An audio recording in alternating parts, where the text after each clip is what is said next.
ಕರ್ನಾಟಕದಲ್ಲಿ ಲೋಕಸಭಾ ಚುನಾವಣೆಯ ಚಟುವಟಿಕೆ ಗರಿಗೆದರಿದೆ.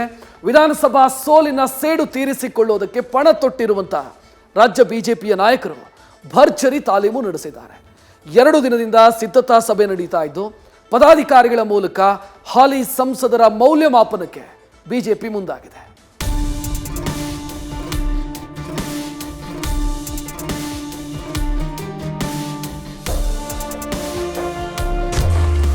ಲೋಕಸಮರದ ಸೇನಾನಿಗಳ ಆಯ್ಕೆಗೆ ಕಮಲ ಕಸರತ್ತು.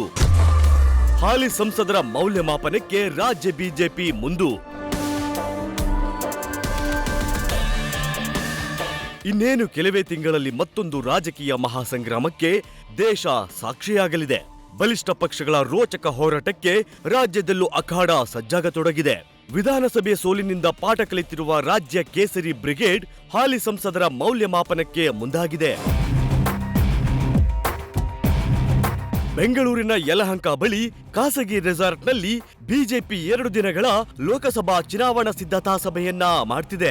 2ನೇ ದಿನವಾದ ಇವತ್ತು ಮಂಗಳೂರು, ಬೆಂಗಳೂರು, ಧಾರವಾಡ ಹಾಗೂ ಕಿತ್ತೂರು ಕ್ಲಸ್ಟರ್ಗಳ ವ್ಯಾಪ್ತಿಗೆ ಬರುವ 15 ಜಿಲ್ಲೆಗಳಲ್ಲಿ ಗೆಲುವಿನ ತಂತ್ರದ ಬಗ್ಗೆ ಚರ್ಚೆ ನಡೆದಿದೆ.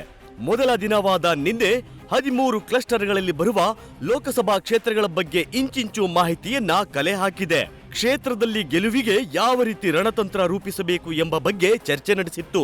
ಇದೇ ವೇಳೆ ಟಿಕೆಟ್ ನೀಡುವ ಹಿತದೃಷ್ಟಿಯಿಂದ ಹಾಲಿ ಸಂಸದರ ಮೌಲ್ಯಮಾಪನವನ್ನ ಮಾಡಿ ಅಭಿಪ್ರಾಯ ಸಂಗ್ರಹಿಸಿದೆ.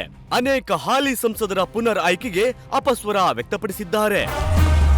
ಶೋಭಾ ಕರಂದ್ಲಾಜೆ ಬದಲು ಸಿಟಿ ರವಿಗೆ ಟಿಕೆಟ್ ನೀಡಲು ಒತ್ತಾಯ. ಲೋಕಸಭೆ ಚುನಾವಣೆ ಹತ್ತಿರವಾಗ್ತಿದ್ದಂತೆ ರಾಜ್ಯ ಕೇಸರಿ ಪಡೆಯಲ್ಲಿ ಟಿಕೆಟ್ ಫೈಟ್ ಜೋರಾಗಿದೆ. ಹಾಲಿ ಸಂಸದರು ಪುನರ್ ಆಯ್ಕೆ ಬಯಸಿದ್ರೆ ಇನ್ನು ಕೆಲವರು ನಮಗೂ ಟಿಕೆಟ್ ಬೇಕೆಂದು ಒತ್ತಡ ಹಾಕಿದ್ದಾರೆ. ಉಡುಪಿ ಚಿಕ್ಕಮಗಳೂರು ಲೋಕಸಭಾ ಕ್ಷೇತ್ರದ ಟಿಕೆಟ್ಗೆ 4-5 ಜನ ಆಕಾಂಕ್ಷಿಗಳಿದ್ದಾರೆ. ಪ್ರಮೋದ್ ಮಧ್ವರಾಜ್, ಜೀವರಾಜ್ ಕೂಡ ಕಣ್ಣಿಟ್ಟಿದ್ದು ಜಯಪ್ರಕಾಶ್ ಶೆಟ್ಟಿ ವಿರುದ್ಧ ಪ್ರಬಲ ಅಭ್ಯರ್ಥಿಯಾಗಿ ಸಿಟಿ ರವಿ ಕಣಕ್ಕಿಳಿಸುವಂತೆ ಆಗ್ರಹ ಕೇಳಿಬಂದಿದೆ. ಇವತ್ತಿನ ಸಭೆಗೆ ಶೋಭಾ ಕರಂದ್ಲಾಜೆ ಗೈರಾಗಿದ್ದು ಕುತೂಹಲ ಮೂಡಿಸಿದೆ. ಇನ್ನು ಉತ್ತರ ಕನ್ನಡ ಕ್ಷೇತ್ರದಿಂದ ಹಾಲಿ ಸಂಸದ ಅನಂತಕುಮಾರ್ ಹೆಗಡೆಯೇ ಸ್ಪರ್ಧೆ ಮಾಡುವಂತೆಯೂ ಸಭೆಯಲ್ಲಿ ಕೆಲವರಿಂದ ಬೆಂಬಲ ವ್ಯಕ್ತವಾಗಿದೆ.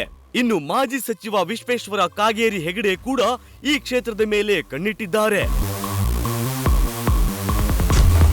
ಪ್ರತಾಪ್ ಸಿಂಹಗೆ ಸ್ವಪಕ್ಷದಲ್ಲೇ ಹುಟ್ಟಿಕೊಂಡ್ರ ವಿರೋಧಿಗಳು. ಟಿಕೆಟ್ ಆಸೆ ಬಿಚ್ಚಿಟ್ಟ ಮಾಜಿ ಸಚಿವ ವಿಜಯಶಂಕರ್. ಸಂಸದ ಪ್ರತಾಪ್ ಸಿಂಹ ವಿರುದ್ಧ ಸಾಲು ಸಾಲು ಆರೋಪ ಕೇಳಿ ಬಂದ ಹಿನ್ನೆಲೆ ಮೈಸೂರು ಕೊಡಗು ಕ್ಷೇತ್ರದಲ್ಲಿ ಟಿಕೆಟ್ ಫೈಟ್ ಶುರುವಾಗಿದೆ. ಹಾಲಿ ಸಂಸದ ಪ್ರತಾಪ್ ಸಿಂಹ ವಿರುದ್ಧ ಮಾಜಿ ಸಚಿವ ವಿಜಯಶಂಕರ್ ಸಭೆಯಲ್ಲಿ ಧ್ವನಿ ಎತ್ತಿದ್ದಾರೆ ಎಂದು ತಿಳಿದು ಬಂದಿದೆ. ನಾನು ಪ್ರಬಲ ಆಕಾಂಕ್ಷಿ, ಪಕ್ಷದ ಬಲವರ್ಧನೆಗೆ ವರಿಷ್ಠರು ನನಗೆ ಕೆಲಸ ಮಾಡಲು ಹೇಳಿದ್ದಾರೆ. ನಾನು ಕೂಡ ಟಿಕೆಟ್ ಆಕಾಂಕ್ಷಿ ಎಂದು ನಾಯಕರ ಮುಂದೆ ಅಭಿಪ್ರಾಯ ವ್ಯಕ್ತಪಡಿಸಿದ್ದಾರೆ. ಇದನ್ನ ನೋಡ್ತಿದ್ರೆ ಪ್ರತಾಪ್ ಸಿಂಹಗೆ ಸ್ವಪಕ್ಷದಲ್ಲೇ ವಿರೋಧಿಗಳು ಹುಟ್ಟಿಕೊಂಡ್ರ ಎಂಬ ಪ್ರಶ್ನೆ ಮೂಡಿದೆ. 2 ದಿನಗಳಿಂದ ನಡೆದ ಸಭೆಯಲ್ಲಿ 28 ಕ್ಷೇತ್ರಗಳ ಅಭ್ಯರ್ಥಿ ಬಗ್ಗೆ ಅಭಿಪ್ರಾಯ ಸಂಗ್ರಹಿಸಲಾಗಿದೆ. ಇದನ್ನು ಹೈಕಮಾಂಡ್ ನಾಯಕರಿಗೆ ಮುಟ್ಟಿಸಿ ಆದಷ್ಟು ಬೇಗ ಅಭ್ಯರ್ಥಿ ಪಟ್ಟಿ ಬಿಡುಗಡೆಗೆ ಮನವಿ ಮಾಡುವೆ ಎಂದು ವಿಜಯೇಂದ್ರ ತಿಳಿಸಿದ್ದಾರೆ.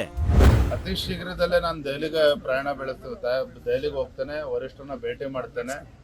ವರದಿ ಕೊಡ್ತಕ್ಕಂಥದ್ದೇನಿಲ್ಲ. ಒಟ್ಟಾರೆಯಾಗಿ ನಮ್ಮ ಗುರಿ ದೊಡ್ಡದಿದೆ. ಕರ್ನಾಟಕದಲ್ಲಿ ಈ ಭ್ರಷ್ಟ, ದುಷ್ಟ, ಜನವಿರೋಧಿ, ರೈತ ವಿರೋಧಿ, ಬಡವರ ವಿರೋಧಿ ಸರ್ಕಾರಕ್ಕೆ ಮಣಿಸಬೇಕಾಗಿದೆ ಮುಂದಿನ ಲೋಕಸಭಾ ಚುನಾವಣೆಯಲ್ಲಿ.